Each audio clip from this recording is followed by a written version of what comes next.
Bom dia, boa tarde, boa noite, investidor. Sejam todos muito bem-vindos ao canal. Meu nome é Felipe Torres, sou consultor de investimentos CVM e hoje nós vamos analisar o relatório do mês de março do REC-R11, um fundo ali de recebíveis imobiliários gerido pela REC. Mas antes da gente falar sobre o vídeo de hoje, convido a você a se tornar membro da nossa comunidade aqui do YouTube. Aqui embaixo tem um botão para você clicar e se tornar membro. Também aqui embaixo na descrição do vídeo tem todos os benefícios que os nossos membros possuem. Tenho certeza que a nossa comunidade pode agregar muito conhecimento na sua vida de investidor. Também, se você tiver interesse em investir numa consultoria de investimentos comigo, para que eu monte uma carteira do zero para você, ou então que eu analise sua carteira de investimentos, me chama no WhatsApp que a gente conversa por lá. Aqui embaixo na descrição do vídeo tem um link para você ser direcionado para a gente poder conversar pelo WhatsApp. Tem a consultoria como um investimento, não como um gasto, não como uma despesa. Tenho certeza que a consultoria ela pode te ajudar muito a atingir os seus objetivos financeiros. E por fim, não deixe de clicar no site do meu livro, Renda Passiva, O Caminho para a Liberdade Financeira. Aqui embaixo tem um link para você ser direcionado para o site do meu livro. Lá eu deixei algumas páginas do livro disponíveis para que você possa ler, para que você possa ver ali a linguagem que foi utilizada, uma linguagem super fácil, super acessível, justamente para que você possa compreender e colocar em prática todos os ensinamentos que tem lá no livro. Feitos avisos, vamos lá para a análise do relatório de hoje. O fundo, então, como eu falei, ele é gerido ali pela REC, né? A rentabilidade alvo dele é a IMAB mais 1%, ele já possui um patrimônio líquido já muito expressivo, já na casa ali de 2 bilhões e 500 milhões, é um dos maiores fundos que nós temos de recebíveis imobiliários na nossa indústria de fundos imobiliários, possui taxa ali de 1,2%, né, ao ano, somando tanto a parte de consultoria quanto a parte ali de administração. O público-alvo dele, investidores em geral. No dia 12 de abril, o fundo fez uma distribuição de 94 centavos por cota, e quando comparado ali ao valor da cota de fechamento do mês de março, que na época ali estava em R$ 88,30, representa ali um dividend yield mensal de 1,06% ou um dividend yield anualizado de 12,77%. E essa rentabilidade ela é equivalente a 165% do CDI líquido, então uma excelente rentabilidade. O fundo encerrou o mês com 93% dos seus recursos alocados, distribuídos em 112 operações, então é um fundo muito diversificado. A carteira do fundo é uma boa carteira, ele possui uma boa diversificação, o que traz uma segurança ali a mais para o investidor, e ele possui 4 FIIs ali na carteira, 4 fundos de investimento imobiliário na carteira. Nos últimos 12 meses, o fundo fez uma distribuição de R$ 10,15 por cota, e desde o início do fundo ali, em dezembro de 2017 até março de 2024, o fundo ali distribuiu um montante acumulado de 106,9% sobre a cota de R$ 100, que foi ali a cota em que o fundo foi emitido, né? E aí nesse mesmo período o CDI acumulado ele foi de 49,7%. Ao longo do mês de março o fundo fez alocação ali em 4 ativos, né? Nesse CRI realiza 3 aqui a uma taxa de CDI mais 6% ao ano, outro aqui nesse CRI H2 Energy 2 a uma taxa de PCA mais 10,5%. Outra alocação aqui no CRI Rock Panambai, que foi aqui na taxa de IPCA mais 10%, e no CRI Matarazzo Retail 2 a uma taxa de IPCA mais 9,5% ao ano. Então são taxas ali bem interessantes, né? Esse fundo aqui ele tem uma pegada mais middle, tá? Ele tem uma pegada ali mais middle risk, então foram taxas aqui com uma boa remuneração.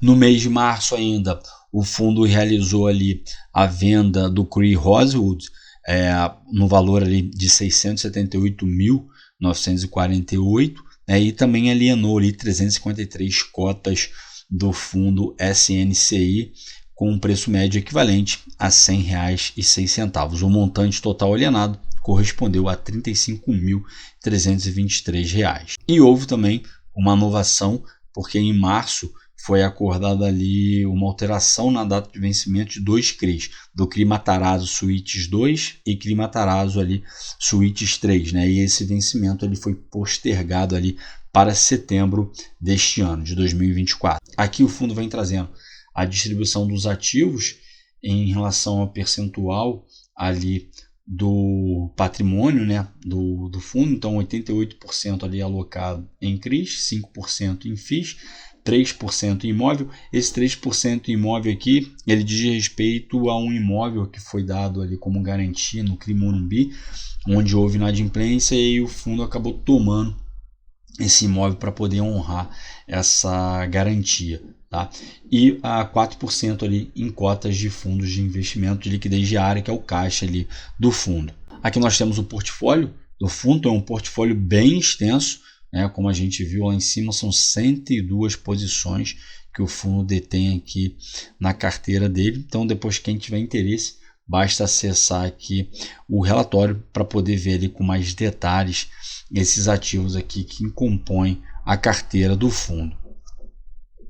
Aqui nós temos a distribuição por indexador, então 54% da carteira do fundo ali está alocado em IPCA, né? 26% em IPCA, mas que não tem ali variação negativa, ou seja, que não sofre efeitos ali de uma eventual deflação. 16% alocado em CDI, 3% alocado ali em GPM, 1,3% ali alocado em GPM sem variação negativa, ou seja, quando o GPM está negativo, não interfere de forma negativa aqui na rentabilidade desses papéis, e possui uma porcentagem aqui bem pequena na parte pré-fixada. Aqui nós temos a taxa de juros média de aquisição de cada um desses indexadores que nós falamos ali em cima. Então o IGPM, né, e GPDI está numa taxa média ali de 9,39%, o IPCA a uma taxa média de 8,17%, a TR a uma taxa média ali de 11,64%, pré-fixado ali 12,5% e o CDI 3,95%. Aqui nós temos a distribuição por tipo de risco, né? Então a gente vê aqui que 63% tem o risco corporativo, 37% no risco pulverizado. E aí, só para poder explicar, né, qual que seria a diferença de um para o outro. O risco pulverizado é um CRI ali com risco de crédito de natureza pulverizada, que apresenta lastro em uma carteira de créditos imobiliários recebíveis de loteamento ou de multipropriedade com garantia real imobiliária. Ou seja, é um risco ali que é dividido por várias pessoas. Por exemplo, vamos imaginar que eu vou lá, financio o meu apartamento, ou enfim, participo de alguma multipropriedade, compro uma cota ali de multipropriedade, ou compro ali um loteamento e financio esse loteamento. E aí tem diversas pessoas que vão fazer também dessa mesma forma, né? Vão, enfim, financiar esse loteamento, vão comprar ali cotas ali da multipropriedade, vão financiar um apartamento, financiar uma casa, enfim. E aí é pego todos esses financiamentos, né? E aí a securitizadora vai lá e emite um CRI baseado nesses créditos. Já no risco corporativo, ele apresenta lastro em uma dívida corporativa. Então é uma empresa específica que vai lá e pega esse empréstimo. Então, tipo assim, é uma empresa apenas, não tem essa diversidade, né? Não tem essa pluralidade de devedores. E aí cada CRI corporativo é de uma determinada empresa. Porque no CRI pulverizado, eu vou ter um CRI, mas dentro desse CRI vão ter vários devedores. Já nesse corporativo, é uma empresa apenas para cada CRI. Aqui nós temos a diversificação por segmento, né, dos devedores ali. Então, 24% em corporação, 24% ali em loteamento, 15% em hotel, 9% em investimento imobiliário, 10% para pessoas físicas, né? 3% para multipropriedade, 4% logística, 6% varejo e 5% em utilities. Aqui nós temos a distribuição por securitizador, então a gente vê ali que tem uma boa diversificação, né, em securitizadoras, e quanto maior o número de securitizadoras, melhor para o fundo, porque o fundo também acaba ali diminuindo o risco nas operações, porque se ele está concentrado em poucas securitizadoras, se dá problema com alguma dessas securitizadoras, o fundo será ali afetado. Então, quanto maior for a diversificação em securitizadoras, melhor para o fundo, mais seguro para o fundo é. Aqui o fundo vem informando, né, que possui CRIs com lastro imobiliário distribuído principalmente em 15 estados brasileiros, e a maior concentração ali se encontra no estado de São Paulo. Então, também tem uma boa diversificação geográfica que também, querendo ou não, traz ali uma segurança para o fundo, porque se a gente tem algum problema, né, específico com determinada região, o fundo, quando tem essa diversificação geográfica, querendo ou não, ele é afetado menos, né? Por exemplo, vamos imaginar que ele fique concentrado somente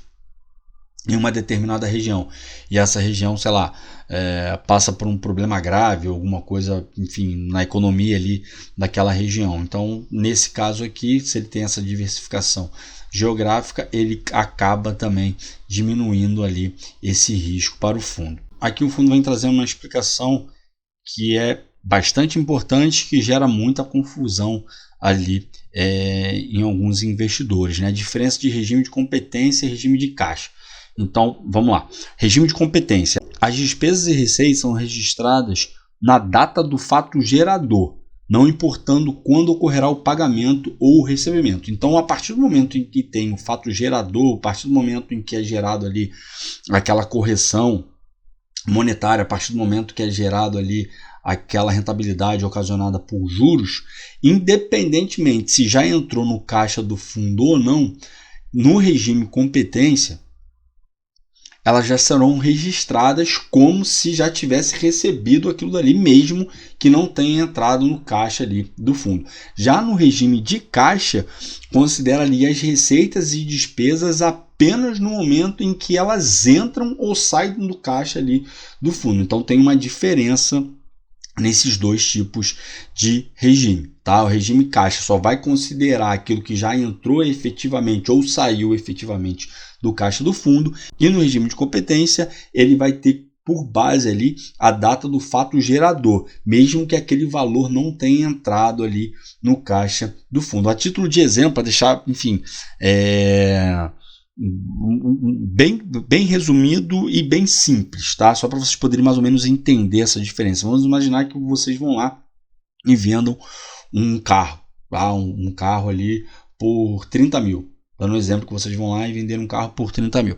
E aí o comprador vira para vocês e fala assim, não, beleza, tudo bem, eu quero comprar esse carro por 30 mil, só que eu vou fazer o seguinte, eu vou pagar 15 mil de entrada e 15 mil daqui a 60 dias. Pode ser assim? Você vira e fala, pô, beleza, tudo bem, pode ser assim então. Você passar em 2 vezes 15 mil de entrada e 15 mil depois de 60 dias. No regime caixa, você vai considerar apenas os 15 mil que já entraram no seu caixa daquele carro. Os outros 15 mil que vão entrar daqui a 60 dias, você só vai considerar quando efetivamente você receber aquele valor. Já no regime de competência, você pega e faz assim, pô, já vendi meu carro mesmo, eu vou pegar esse valor aqui e já vou gastar por conta. E aí você já gasta já os 30 mil, já considerando ali que é certo que aquele comprador, né, vai realmente honrar ali com a obrigação e depois de 60 dias vai te pagar. Mas nesse meio tempo pode acontecer algum problema ali, enfim, dele querer desistir daquele negócio, ele ficar desempregado, morrer, enfim, pode acontecer alguma coisa ali que efetivamente não venha entrar aqueles 15 mil que seriam pagos em 60 dias. Então essa aqui seria, de novo, é um exemplo bem simples, mas para vocês mais ou menos entenderem ali qual seria a diferença desse regime de caixa e de competência. Então caixa é efetivamente aquilo que passou pelo meu caixa, aquilo que entrou e saiu no caixa do fundo. Competência é o que vai dar direito, né, para o fundo ali pegar aquele valor e distribuir, é o fato gerador, independentemente se já entrou ou não no caixa ali do fundo, se já saiu ou não do caixa ali do fundo. Aqui nós temos a DRE do fundo. Então, em março de 2024, com receitas ali com CRI ele teve ali 28.234.000 e com receitas aí de outros ativos 478.000. Na parte de despesas, né, ele teve 11.748.000 com marcação a mercado ali e ajuste para regime caixa e despesas operacionais de 2.686.000.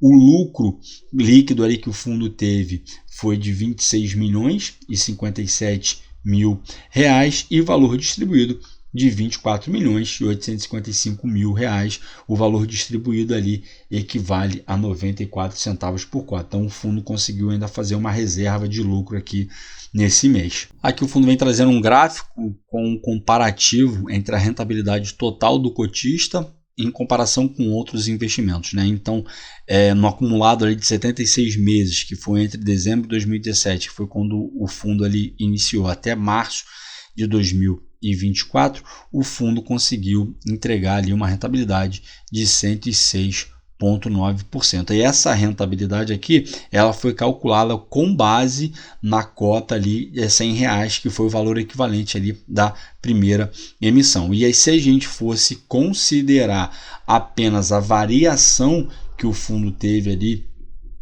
por questões de cota, houve um prejuízo de 11,7%. Mas como eu sempre venho falando, em ativos que são geradores de renda, né, como é o caso de fundos imobiliários, fundos de infraestrutura, ações que pagam dividendos, essa rentabilidade a gente tem que calcular a rentabilidade total e não apenas ali a rentabilidade de a variação de preço de compra, né, com o preço de mercado. Por falar em rentabilidade total, eu vou deixar aqui em cima um card de um vídeo que eu fiz, que eu explico, né, a fórmula que é utilizada para esse cálculo de rentabilidade total, a importância de você levar em consideração esse tipo de rentabilidade, né, quando você vai calcular ali o ganho que você teve com os seus ativos. Então a rentabilidade que o fundo ele conseguiu obter, né, foi de 106,9%, já levando em consideração aqui o valor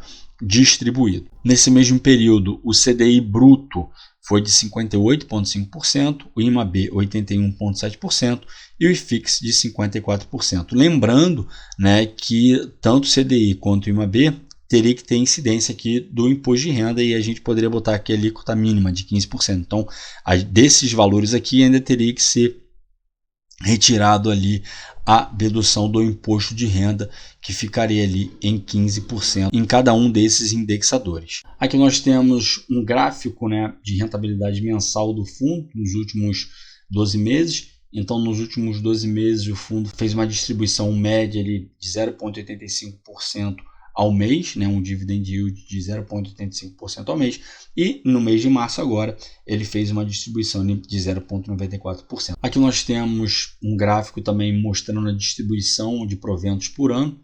Então, em 2023, né, ele distribuiu ali R$ 10,70, em 2022 R$ 12,50. No acumulado ali dos últimos 12 meses, ele distribuiu até agora R$ 10,10. E no acumulado aqui de 2024, nesses 3 primeiros meses, né, de janeiro a março, ele fez uma distribuição de R$ 2,60. Aqui vem trazendo informação de liquidez. O fundo já possui uma liquidez já muito alta, né? O volume negociado no mês de março ali foi de praticamente 49 milhões, o que representa ali uma média diária de 2 milhões, praticamente 2.450.000 reais, né? Então é uma liquidez já bastante expressiva. Aqui nós temos uma tabela de sensibilidade do fundo. Então, no fechamento ali de março, né, a cota patrimonial estava em R$ 95,00, o que equivale ali ao IPCA mais 8,19%. Hoje, quando eu estou gravando aqui, ele está sendo negociado ali na casa de R$ 89,00. Então, ele está ali com um retorno de IPCA mais 9,02%. Bom, para hoje era isso. Espero que vocês tenham gostado do vídeo de hoje. O REC-R é um bom fundo, é um fundo que eu considero ali que ele possui uma carteira muito boa, tá? A gente viu que ele possui uma diversificação bastante interessante, a rentabilidade que ele entrega é uma boa rentabilidade, só que o que eu fico um pouco com o pé atrás aqui com eles é porque eles já fizeram emissão abaixo do valor patrimonial no passado e algumas vezes já foi dado a entender que se houvesse necessidade de fazer emissão novamente abaixo do valor patrimonial não teria problema, eles fariam. Então, enfim, é o que eu sempre venho falando, né? Emissão abaixo do valor patrimonial em ativos de dívida é um problema muito sério, porque isso aí destrói muito valor para o cotista. Mas é um fundo ali, apesar, né, da REC ter outros fundos imobiliários que não são bem vistos ali pelo mercado por conta, enfim, da gestão que vem sendo realizada e tudo mais, mas esse fundo aqui é um fundo ali que realmente ele possui um bom portfólio, ele possui uma boa carteira, ele vem entregando ali uma rentabilidade interessante, só tem que ficar atento justamente a essa questão ali dessas emissões abaixo do valor patrimonial. Claro, aqui não é nenhuma recomendação nem de compra nem de venda, apenas minha visão pessoal a respeito do ativo. Se vocês tiverem gostado do vídeo, peço para que por favor deixem seu like, se inscrevam aqui no canal, não deixem de ativar o sininho para que vocês recebam as notificações dos vídeos que são postados diariamente. Se você tiver alguma sugestão de algum ativo que gostaria de ver analisado aqui ou algum tema que gostaria de ver abordado, pode deixar aqui embaixo nos comentários, porque certamente será atendido. Qualquer feedback que você tenha com críticas, elogios, também são sempre muito bem-vindos, porque isso ajuda muito no crescimento do canal. Basta deixar aqui embaixo também nos comentários. Antes da gente finalizar, convido você novamente a se tornar membro aqui da nossa comunidade do YouTube. Aqui embaixo tem um botão de tornar-se membro. Tenho certeza que você vai gostar muito do conteúdo que você vai receber lá. Na descrição do vídeo também tem todos os benefícios que os membros possuem. Se você também tiver interesse em investir numa consultoria de investimentos comigo para que eu monte uma carteira do zero para você ou que eu analise sua carteira de investimentos, me chama no WhatsApp que a gente conversa por lá. Aqui embaixo na descrição tem um link para você ser direcionado e a gente poder conversar ali pelo WhatsApp. Tenha a consultoria como um investimento, não como um gasto, não como uma despesa. Tenho certeza que a consultoria pode te ajudar muito a atingir os seus objetivos financeiros. E por fim, não deixe de clicar no site do meu livro Renda Passiva, o caminho para a liberdade financeira. Aqui embaixo tem um link para você ser direcionado para o site. Lá no site eu deixei ali algumas páginas do livro disponíveis para que você possa ver a linguagem que é utilizada. Também tem um sumário do livro, são aproximadamente 100 páginas de um conteúdo muito interessante que eu tenho certeza que pode te ajudar muito na sua jornada de investidor. O meu muito obrigado a todos vocês que ficaram comigo até aqui. Desejo a todos bons investimentos e até a próxima.